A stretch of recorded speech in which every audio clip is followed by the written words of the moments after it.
What is around us? हमारे आसपास क्या क्या है?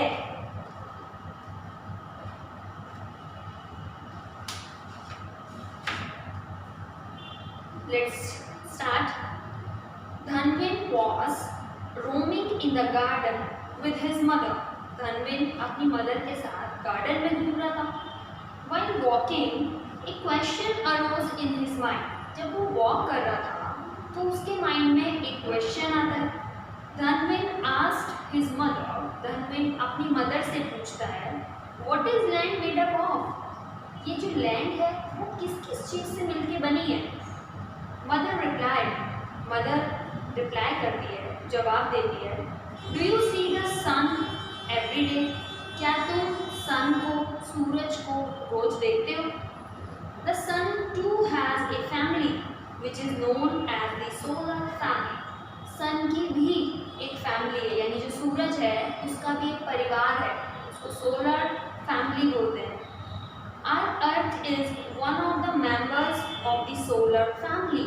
उस सोलर फैमिली का जो एक मेंबर है वो अर्थ है, यानी सन का जो परिवार है उसमें से एक सदस्य, एक परिवार का मेंबर अर्थ है.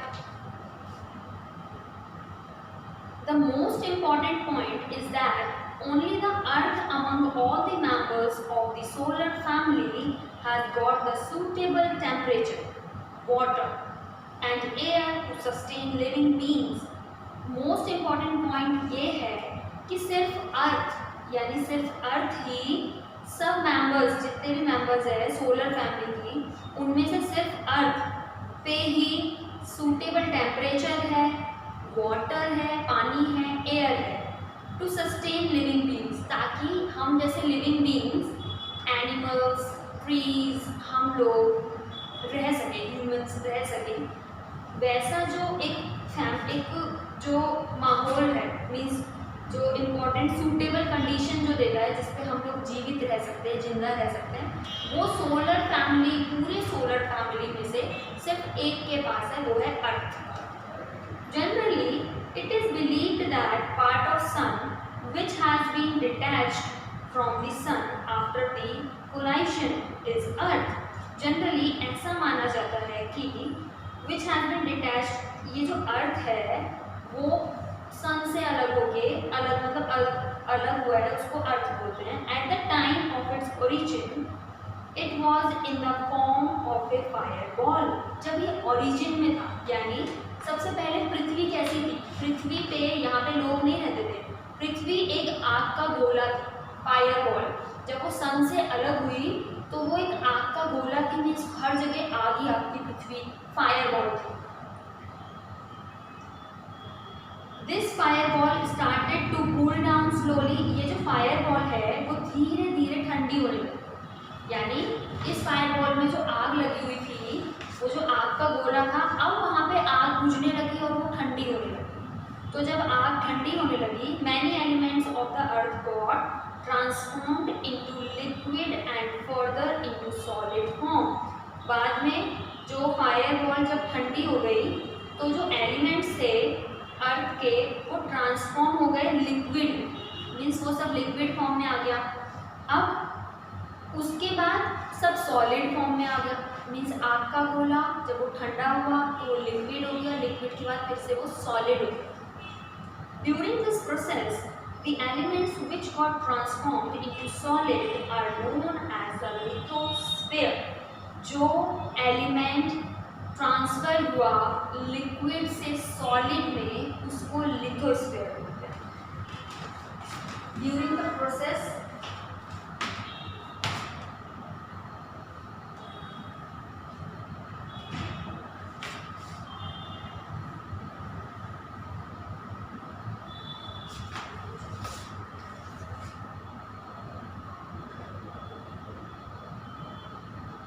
the element which got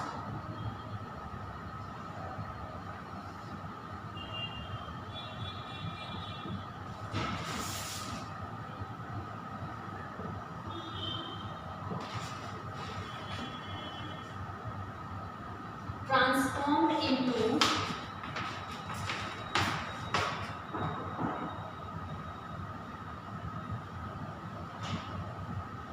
into solid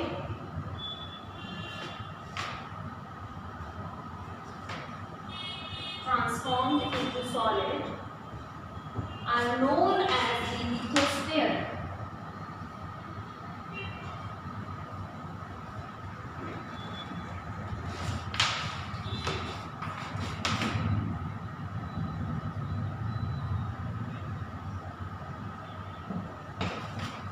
उसको लिथोस्फीयर। जब ये प्रोसेस था, कौन सा प्रोसेस? मीन्स फायर बॉल से एक सन के पार्ट में से अर्थ बनने का जो प्रोसेस था, उस प्रोसेस में जो एलिमेंट थे विच गॉट ट्रांसफॉर्म, जो एलिमेंट लिक्विड से सॉलिड में ट्रांसफॉर्म हो गए उसको lithosphere. The elements which got transformed into liquid are known as the hydrosphere. अब जो एलिमेंट लिक्विड में ट्रांसफॉर्म हो गए उसको हाइड्रोस्फीयर कहते हैं। The elements which got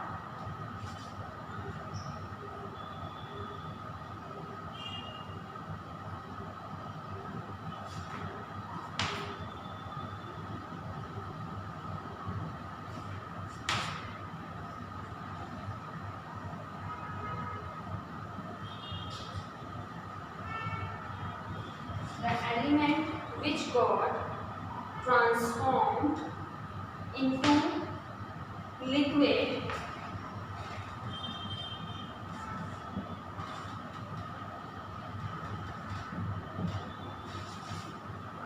are known as hydrosphere.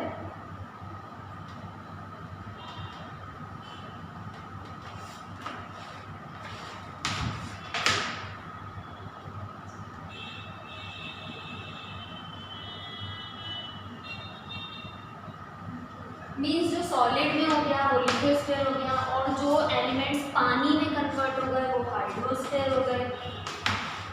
The element which transform into gases came to be known as the atmosphere, और जो गैसेस में कन्वर्ट हो गए वो एटमॉस्फेयर हुए। ये चारों डेफिनेशन आपको आनी चाहिए, यहाँ पे लिखते हैं।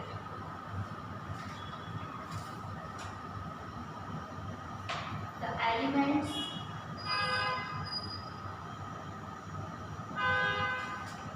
which transform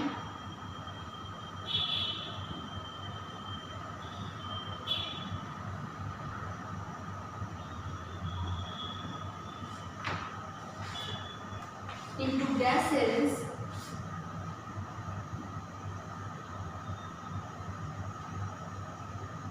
came to be known as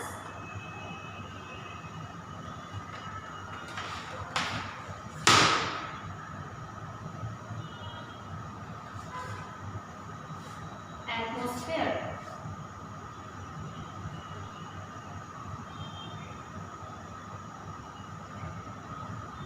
ठीक है, तीन डेफिनेशन पता चली हमें।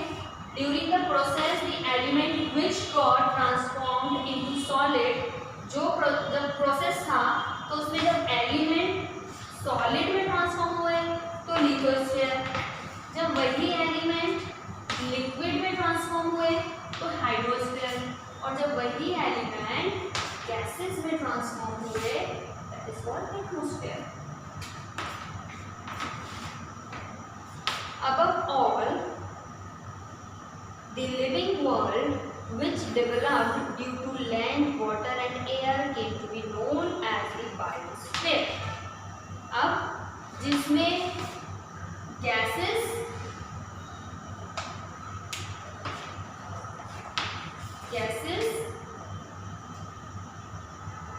सॉलिड और लिक्विड, ये तीनों जब मिल गए तो तीनों मिलके बना biosphere.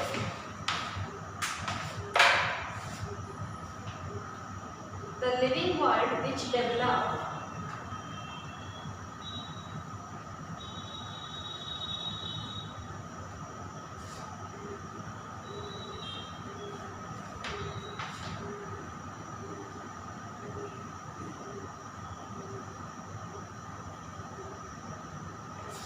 living world which develop due to land,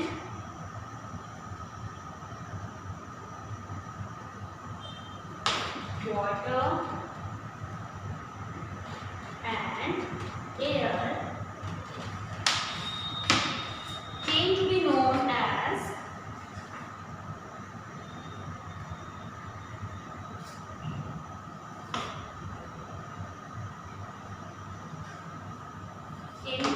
as the biosphere.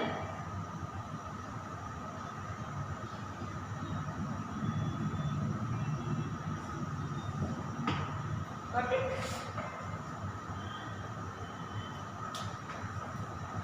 Biosphere किसे कहते हैं?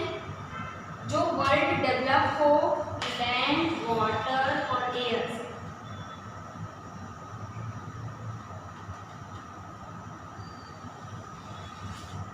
जहाँ पे लैंड, वाटर, एयर तीनों चीजें होती हैं उसको बायोस्फीयर कहते हैं। जहाँ गैस होती है एटमॉस्फेयर, जहाँ सॉलिड होता है लिथोस्फीयर, जहाँ लिक्विड होता है हाइड्रोस्फीयर। थोड़ा लिंक भी कर रहा है, देखो एटमॉस्फेयर हम आसपास जो रहते हैं वो गैसेज ही होती हैं, तो उससे लिंक कर लेना। लिक्विड को हाइड्रो भी बोला जाता है, दूसरा साइंस में जो नेम है वो उसका वाटर का उसको हाइड्रो बोला जाता है। हाइड्रो मीन्स लिक्विड और तीनों से मिलता है तो बायोस्फीयर, और सॉलिड से होता है तो लिथोस्फीयर।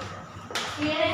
देन अब हम अच्छे से in this way the 4 spheres came into existence on earth। इस तरीके से चारों स्फीयर्स एटमॉस्फेयर, लिथोस्फीयर, हाइड्रोस्फीयर और बायोस्फीयर, ये चारों स्फीयर अर्थ पे मौजूद रहते हैं, एग्जिस्ट करते हैं। ये पिक्चर दे रखी है आपको जिसमें एटमॉस्फेयर बता रखा है एरोप्लेन के बराबर में, बायोस्फीयर टोटल बता रखा है, वाटर के ऊपर हाइड्रोस्फीयर लिखा है और ज़मीन के ऊपर, जिस जमीन पे जैसे हम खड़े हैं जमीन के ऊपर उसको बोला हुआ लिथोस्फीयर। अब हम पढ़ेंगे about lithosphere. The sphere on which we live is known as lithosphere. जिस जगह पे हम रहते हैं उसको लिथोस्फीयर कहते हैं। आप कोई इंसान, जानवर तो चलो रह सकता है, जो एक्वेटिक एनिमल्स होंगे वो सब रह सकते हैं, बट हम जैसे इंसान जमीन पे ही रहेंगे, तो जिस जमीन पे हम रहते हैं उसको लिथोस्फीयर बोलते हैं। Litho means rock and sphere means layer. Litho का मतलब होता है रॉक और स्फीयर का मतलब होता है लेयर। जो अपर लेयर है अर्थ की, the upper layer of the earth is made of soil and solid materials like rock. जो अपर लेयर है अर्थ का वो किससे बना है? सॉइल से और सॉलिड मटीरियल से। सॉइल से मेन चीज़ है कि सबसे ऊपरी पार्ट जो है मोस्ट इम्पॉर्टेंटली सॉइल से ही बना है, और उसमें कुछ सॉलिड मटेरियल भी हैं जैसे रॉक हो गया। Approximately 29% of the surface of the earth is covered with lithosphere. Approximately 29% surface, जो अर्थ का सरफेस होता है वो कवर्ड होता है लिथोस्फीयर से। 29% यानी जो अर्थ है उसका 29% जिस पे हम रह रहे हैं उसका 29% लिथोस्फीयर है, जमीन है। This layer is almost 64 kilometer to 100 kilometer thick। चौड़ी कितनी होती है? 64 किलोमीटर से 100 किलोमीटर तक थिक होती है। क्या?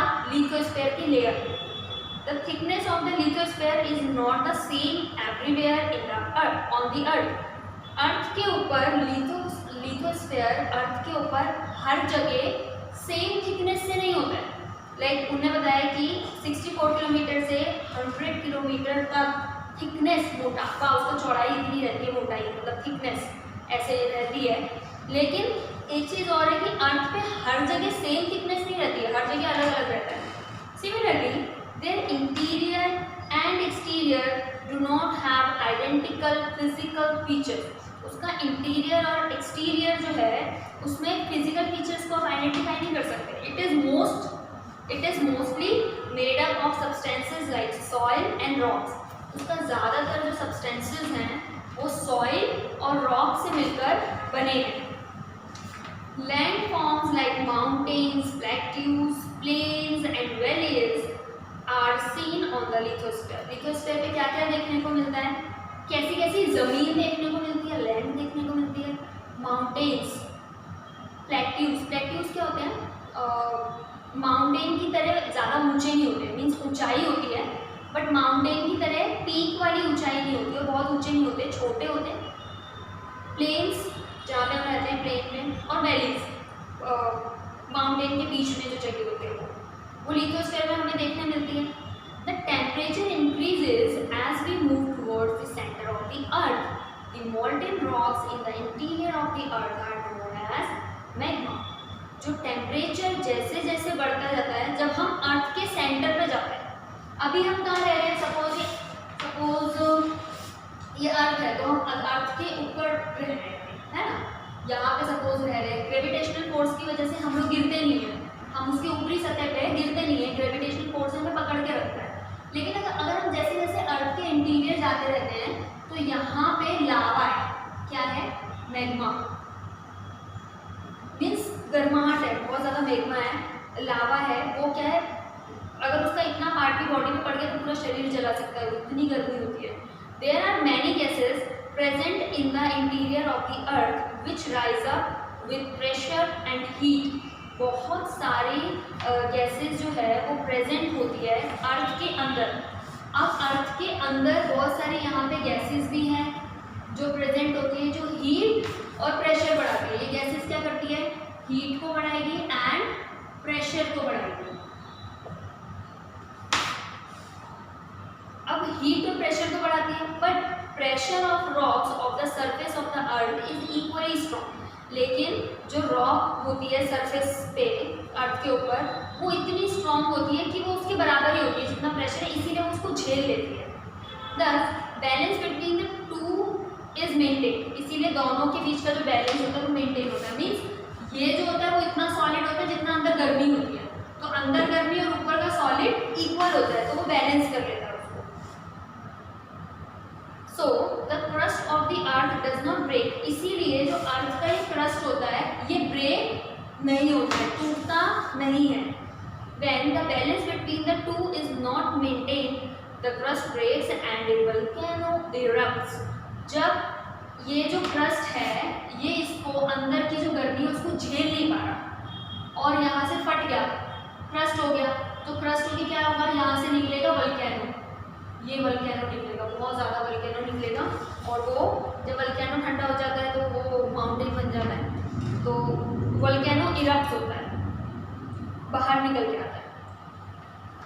Mummy, how is the lithosphere useful to us? Lithosphere हमारे लिए कैसे यूजफुल है? Where can we construct our home if the lithosphere is not there? हम अपना घर कहीं भी बना, जहाँ भी हम अपना घर बनाते हैं, अगर वहाँ लिथोस्फीयर नहीं हो तो, हाइड्रोस्फीयर हो तो, पानी के अंदर घर बनाए, कहीं ना कहीं बेस तो चाहिए, पानी के अंदर भी बनाएंगे तो पानी के ऊपर तो तैरेगा नहीं ना, फ्लोट लकड़ी तैरेगी, लेकिन वो परमानेंट हाउस तो नहीं हुआ, हमेशा तो नहीं रह सकते वहाँ पे। Without lithosphere how can we get water to drink? बिना लिथोस्फीयर के how can we get water to drink? Agriculture for food, minerals for industries and forest. पानी कैसे मिलेगा, एग्रीकल्चर कैसे होगा? लिथोस्फीयर नहीं हुआ तो क्या हाइड्रोस्फीयर में मीन्स पानी के अंदर आप फसल उगाओगे खाने के लिए और सबको पूरा हो जाएगा? मिनरल्स फॉर इंडस्ट्रीज, इंडस्ट्रीज और फॉरेस्ट कहाँ पे होगा, पेड़ पौधे कहाँ लगेंगे, और वो इंडस्ट्रीज कैसे होगी? Draw a picture depicting all the details you observe on lithosphere based on our conversation. हमारे कॉन्वर्सेशन पे बेस्ड एक पिक्चर आप ड्रॉ कीजिए। ओके, इसकी definition,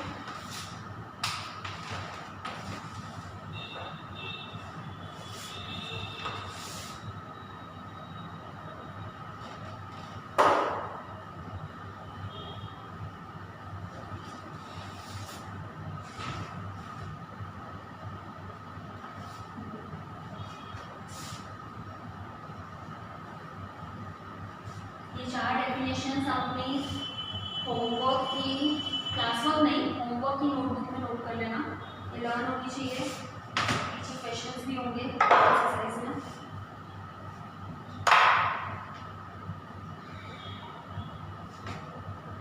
the temperature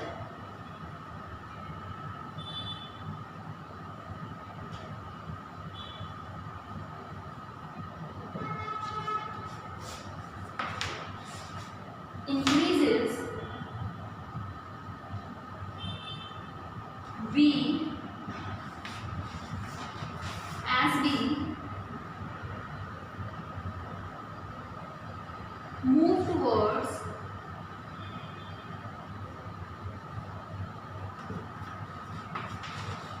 the center of the earth,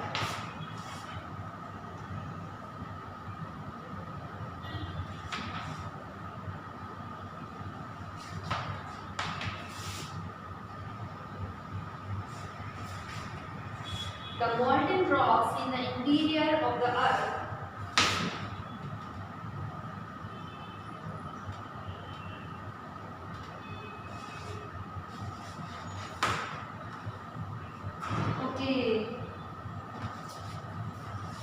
the molten rocks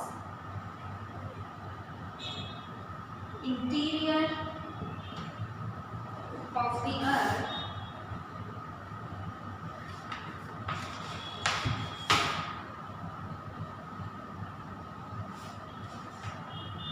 are known as magma.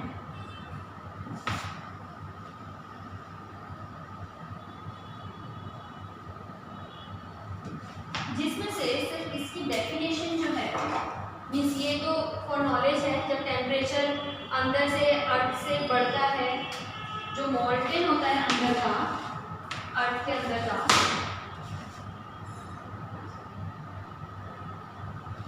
Molten होता है अर्थ के अंदर का, उसको मैग्मा बोलते हैं।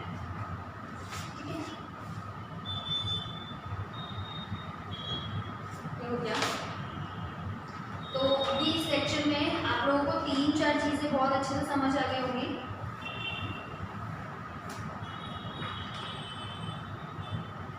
Lithosphere, hydrosphere, biosphere, atmosphere, magma.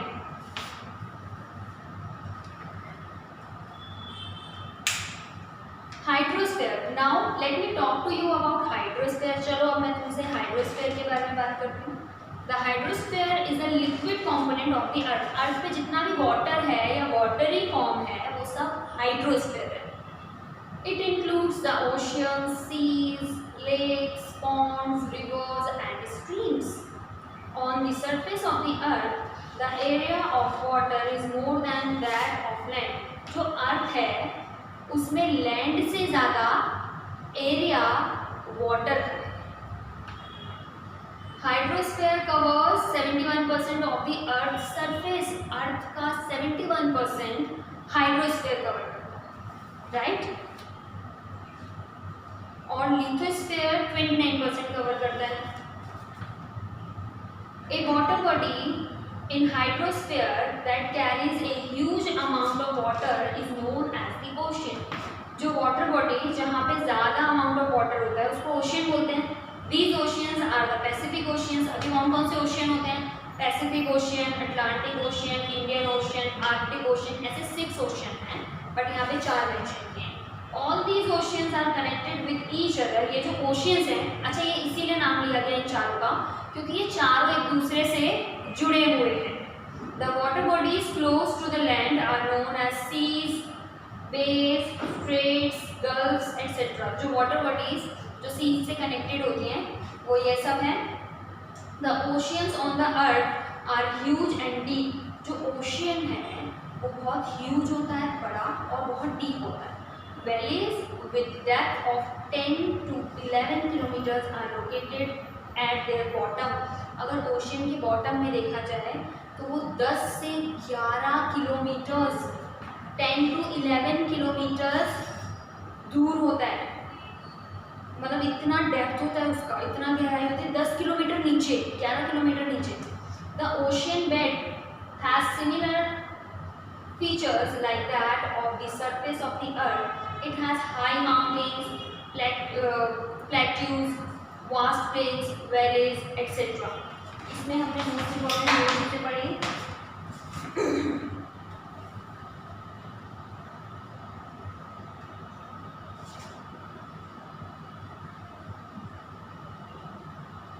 Earth is covered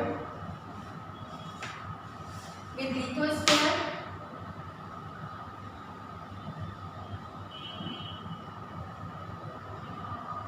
that is 29% approximately,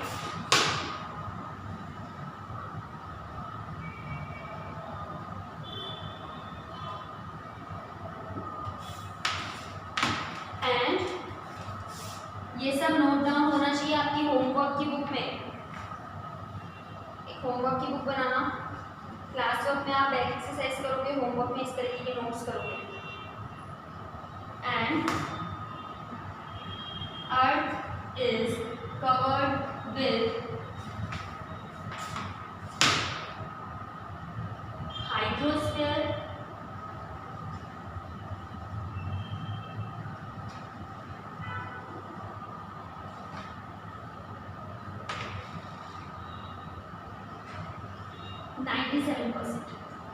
How much?